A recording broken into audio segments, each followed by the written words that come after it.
Good day, dear listeners. You are listening to the seventh episode of the Conch. When I was studying organizational behavior in my bachelor's degree, I learned for the first time that any kind of motivation happens in three ways: behavioral, intellectual, and emotional. And when I started reading the sacred scriptures of Veda Dharma, I was surprised to know that the same motivational theories were used by an eminent manager over 6,000 years ago. And those theories were called Karma Yoga, which is now behavioral motivation, Jnana Yoga, now called intellectual motivation, and Bhakti Yoga, called emotional motivation. Few years ago, when I started my career as executive in human resources, my manager once told me that the primary quality of a human resource professional is attached but detached. Surprisingly, again the same theory was propounded and lived by the same eminent manager that I told you before.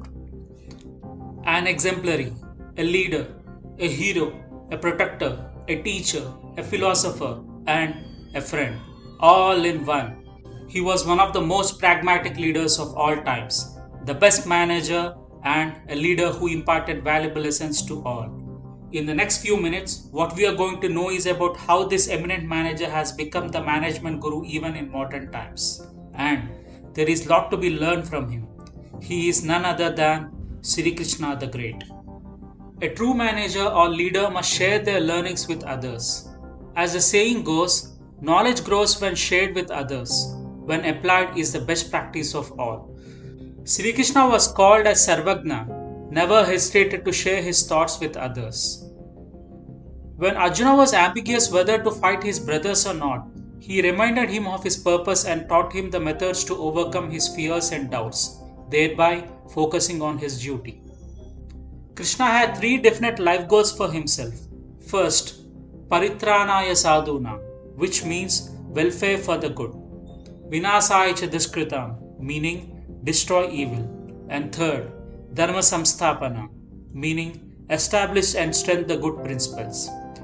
As a manager, he personified that one should have clear-cut goals in organization and one should never allow their senses to be controlled.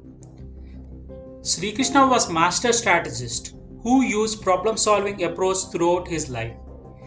He, with his tactical skills, won Mahabharata war for Pandavas. He proved that a person who is skilled in planning or action or policy will win for sure in war and politics.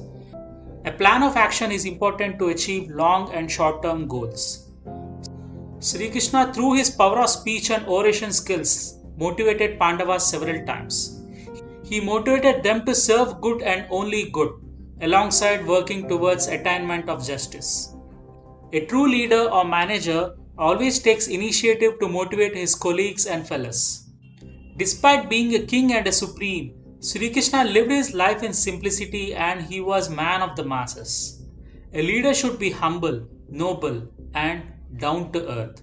This will ensure his growth and progress. Sri Krishna is an embodiment of all divine potentials, and what befitting occasion of Janmashtami to talk about Sri Krishna.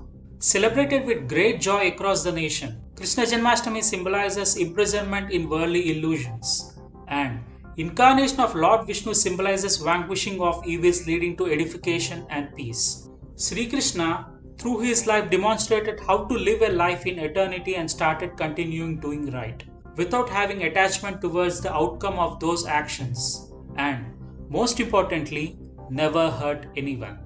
We could discuss for hours if we tried to derive correlation between Veda Dharma and modern day management techniques. But I want to keep it short and simple, and with a promise that I would come up with more correlated points in future episodes. And with this, we are to close the episode. And for more informative discussions like this, please keep tuned to our podcasting channel and share if you like. Until the next episode, stay home, stay safe.